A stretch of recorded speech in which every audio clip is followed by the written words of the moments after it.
140 থেকে 150 কোটির জনগণের দেশ ভারত, পৃথিবীর বৃহত্তম গণতান্ত্রিক দেশ ভারত, পৃথিবীর প্রধান যে দুই তিনটা শক্তি, সেই দুই তিনটা পরাশক্তির একটা হয়ে উঠছে ভারত, এরকম স্বীকৃতি যখন বিশ্ব দরবারে আলোচনা হচ্ছে, ঠিক সেই সময় আমরা অসাধারণ একটা তথ্য পেলাম স্বঘোষিত স্বাধীনতার ঘোষকের মুখ থেকে।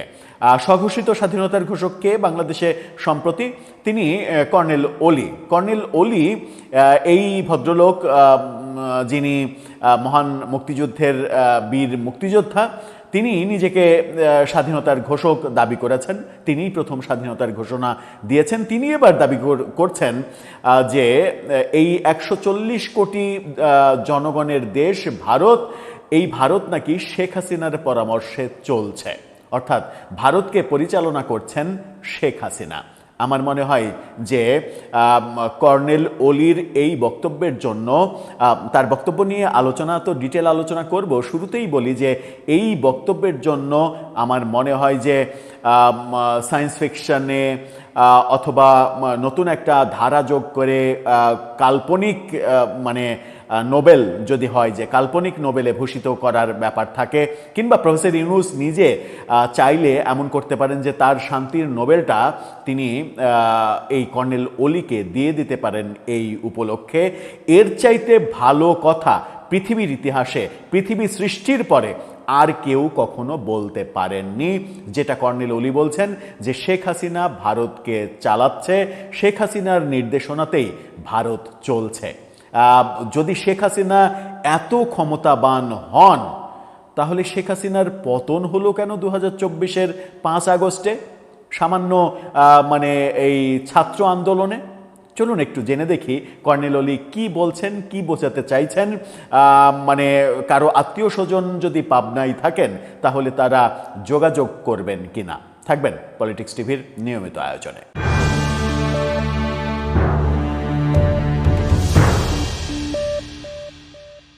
দর্শক, বলছিলাম এই মানে মেটিকুলাস কর্নেল ওলির কথা। তিনি নির্বাচনের আগে যখন জামাতের সঙ্গে নির্বাচনী জোট করলেন এবং নির্বাচনে ভয়াবহ রকমের পরাজয় বরণ করলেন, এনসিপির ওই মানে পিচ্চি পাচ্চা খুদে নেতারা 6 জন জিতে সংসদে গেলেন, অথচ এই বীর মুক্তিযোদ্ধা যার বর্ণাঢ্য রাজনৈতিক ক্যারিয়ার রয়েছেন, তিনি নিজেকে স্বঘোষিত স্বাধীনতার ঘোষক বলতে গিয়ে আম ছালা দুটোই হারিয়ে ফেললেন।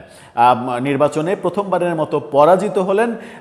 2 আসনে, কোনো আসনে তার ছেলের কোনো আসনেই তিনি জিততে পারলেন না। এরকম ঘটনা আমরা দেখেছি। এবার তিনি বলছেন যে শেখ হাসিনা ভারত চালাচ্ছে, শেখ হাসিনার পরামর্শে ভারত চলছে, শেখ হাসিনার পরামর্শে পশ্চিমবাংলায় ভোট হয়েছে, শেখ হাসিনার পরামর্শে ভোটে কারচুপি হয়েছে, শেখ হাসিনার নির্দেশনায় শেখ হাসিনা শুভেন্দুকে জিতিয়েছেন, শুভেন্দুকে পশ্চিমবাংলার মুখ্যমন্ত্রী করেছেন, শেখ হাসিনার পরামর্শেই মমতা ব্যানার্জিকে সরিয়ে দেওয়া হয়েছে।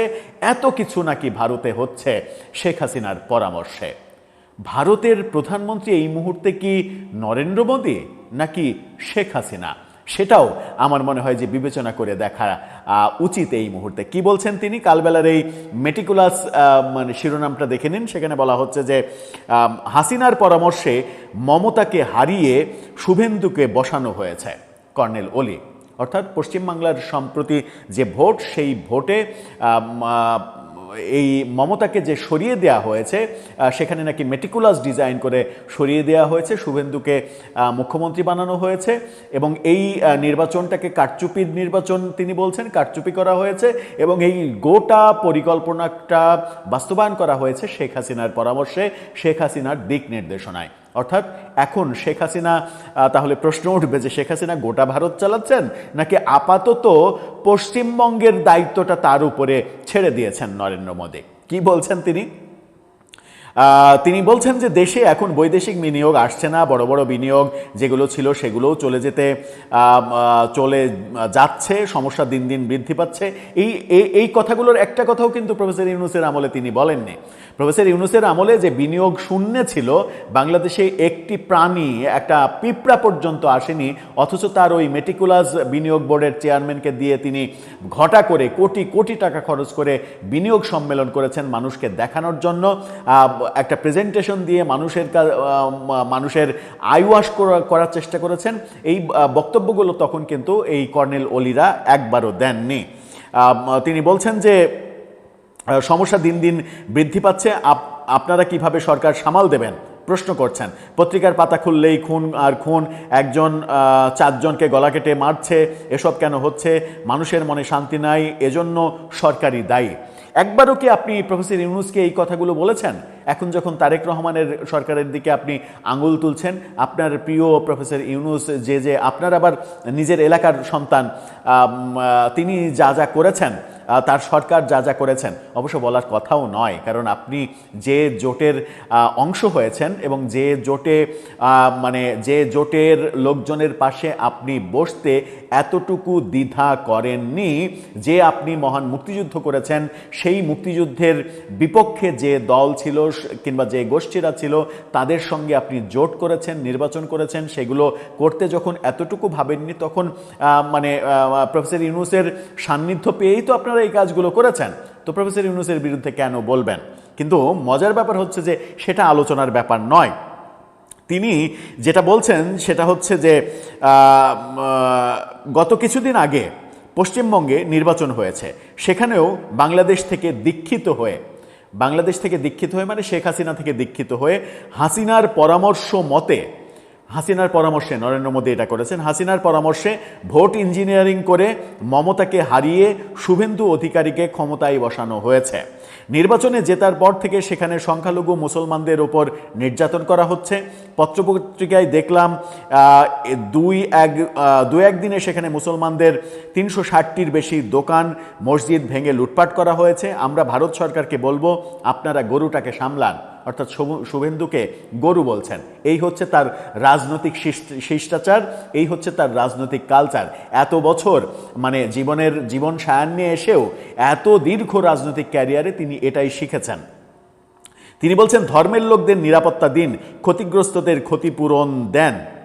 খুবই ভালো কথা বলেছেন যে ধর্মের লোকদের নিরাপত্তা, সাম্প্রদায়িক সহিংসতা, এগুলোর বিপক্ষে তিনি বলছেন। কিন্তু প্রফেসর ইউনূসের 1.5 বছরে বাংলাদেশে যত সাম্প্রদায়িক সহিংসতা হয়েছে, ভারত এরকমভাবে আপনার মতো পাগলা ঘোড়া কিন্তু ভারতও চালিয়েছিল। তাদের অভিযোগ, আপনি যেমন এরকম পাগলের প্রলাপ বকছেন, ভারতে কিন্তু অতিরিক্ত সংখ্যা বলে পাগলের প্রলাপ বকেছে। ভারত বলেছে প্রফেসর ইউনূসের আমলে অন্তত 3000 সংখ্যালঘু নির্যাতনের ঘটনা ঘটেছে, শতাধিক মৃত্যুর ঘটনা ঘটেছে। বাস্তবতা সরকার স্বীকার করতে বাধ্য হয়েছে সেইটা বলে যে 70টার মতো ঘটনা ঘটেছে, একজন নিহত হলেও তো হয়েছে ওই দীপু দাস, যে ওসমান হাদির মৃত্যুর রাতে যাকে ময়মনসিংহে গাছে ঝুলিয়ে পুড়িয়ে মারা হলো। কর্নেল অলি, আপনি সেই সময় একটা কথা বলেছেন? সারা দেশে যে শত শত মাজার ভেঙে দেওয়া হয়েছে, শত শত মন্দিরে আক্রমণ করা হয়েছে, একটা কথা বলেছেন? বাংলাদেশে সংখ্যালঘু নির্যাতন নিয়ে একটা কথা বলেছেন? যদি বাংলাদেশের অভ্যন্তরের ব্যাপারে আপনি একটা কথা বলে না থাকেন, তাহলে অন্য দেশে যেটা হচ্ছে সেটা বলার অধিকার কি আর আপনার থাকে? নৈতিক অধিকার থাকে?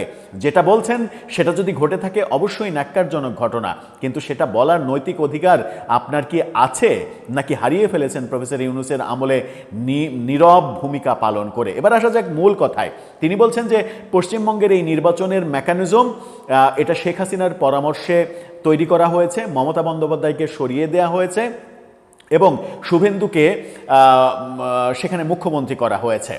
যদি ভারত শেখ হাসিনার পরামর্শেই চলে, তাহলে ভারতের প্রধানমন্ত্রী তো নরেন্দ্র মোদীর হওয়ার কথা নয়, ভারতের প্রধানমন্ত্রী তো শেখ হাসিনার হওয়ার কথা। তাই কি মনে করেন? মানে বিশ্বের অন্যতম তৃতীয় কিংবা চতুর্থ পরাক্রমশালী দেশ যাদেরকে বলা হয় এই মুহূর্তে, যে ভারত চীনের সঙ্গে টেক্কা দিচ্ছে যে চীনকে কিভাবে পরাজিত করা যায়, চীন পৃথিবীর এক নম্বর শক্তি হতে চলেছে আমেরিকাকে টেক্কা দিয়ে, সেই ভারতের মানে প্রধানমন্ত্রীকে সরিয়ে দিয়ে শেখ হাসিনা কলকাঠি নাড়াচ্ছেন। একটা পুরো রাজ্যের নির্বাচন তিনি নিয়ন্ত্রণ করেছেন, তার পরামর্শে মমতাকে সরিয়ে দেয়া হয়েছে। তো তার পরামর্শে মমতাকে সরিয়ে দিলে শেখ হাসিনার লাভ কি? শুভেন্দুকে বসিয়ে শেখ হাসিনার লাভ কি? শুভেন্দু ওই শেখ হাসিনা পতনের পরে শেখ হাসিনার পক্ষে দুই চারটা কথা বলেছেন, মানে চটকদার দুই চারটা কথা বলে মিডিয়া কাভারেজ পাওয়ার চেষ্টা করেছেন, এই কারণে ভাবছেন যে শেখ হাসিনার ওখানে লাভ। শেখ হাসিনার লাভ কি পশ্চিমবঙ্গের নির্বাচন নিয়ন্ত্রণ করে? কোনো লাভ আছে? পশ্চিমবঙ্গ কি ভারত, নাকি ভারতের কেন্দ্রীয় সরকার ভারত? সেইটা বোঝার মতো জ্ঞান কি আছে আপনার? সেই প্রশ্নটা বিনীতভাবে করতে চায়। আর আপনি নিজেই যখন, মানে এই কথাতে এত বেশি আশ্চর্য হওয়ার কিছু থাকে না, শেখ হাসিনা ভারত চালাচ্ছেন, শেখ হাসিনার পরামর্শে ভারত চলছে, যে শেখ হাসিনার পতন হলো 2024-এর 5 আগস্টে, যদি ভারত শেখ হাসিনার কথা মতো চলে তাহলে 140 কোটি জনগণের লোক ভারতে, এবং মানে ভারতের যে মানে আর্মড ফোর্স আছে, সেই আর্ম ফোর্স এতটা শক্তিশালী যে এই মানে আপনারা ওই জুলাই থেকে আগস্ট পর্যন্ত যে আন্দোলন হলো, সেই আন্দোলন ঠেকাতে ভারত তো চলে আসার কথা ছিল তাদের প্রধানমন্ত্রীকে সেভ করতে, যদি শেখ হাসিনা তাদের প্রধানমন্ত্রী হয়ে থাকেন। তো কই, সেভ তো করেনি। গণভবন থেকে তিনি ভারতে চলে গিয়েছেন, আশ্রয় নিয়েছেন ভারতে, সেফ এক্সিট করেছেন তিনি, কিংবা তার সেফ এক্সিট নিশ্চিত করা হয়েছে, যে সেটা যাই হোক না কেন। আমার মনে হয় যে এই মুহূর্তে বাংলাদেশে রাজনীতিবিদদের কথার যে ধরন দাঁড়াচ্ছে, তাতে বাংলাদেশের একমাত্র যে মানে আশ্রয়স্থলটা রয়েছে পাবনায়, আমি বলতে চাচ্ছি না কোন আশ্রয়স্থল, পাবনায় যে একমাত্র আশ্রয়স্থলটা আছে, অন্তত সেরকম একটা আশ্রয়স্থল ঢাকায় রাজধানীতে করা খুব প্রয়োজন হয়ে গেছে। কারণ এই ধরনের রাজনৈতিক প্রজ্ঞার মানুষ ঢাকাতে এত বেশি বেড়ে গেছে যে প্রচুর সিট দরকার। পাবনাতে খুব বেশি সিট ফাঁকা থাকে না বোধহয়। কিংবা যদি পাবনায় যারা বাসিন্দা কিংবা আশেপাশে মানে হেমায়তপুরের আশেপাশে যাদের বাড়ি, তারা কি একটু খোঁজখবর নেবেন নাকি 2-4টা সিট ফাঁকা রাখা যায় কিনা, স্পেশাল অকেশনে যেন কাজে লাগে মাঝে মাঝে? আপনার মন্তব্য জানিয়ে লিখতে পারেন আমাদের কমেন্ট বক্সে।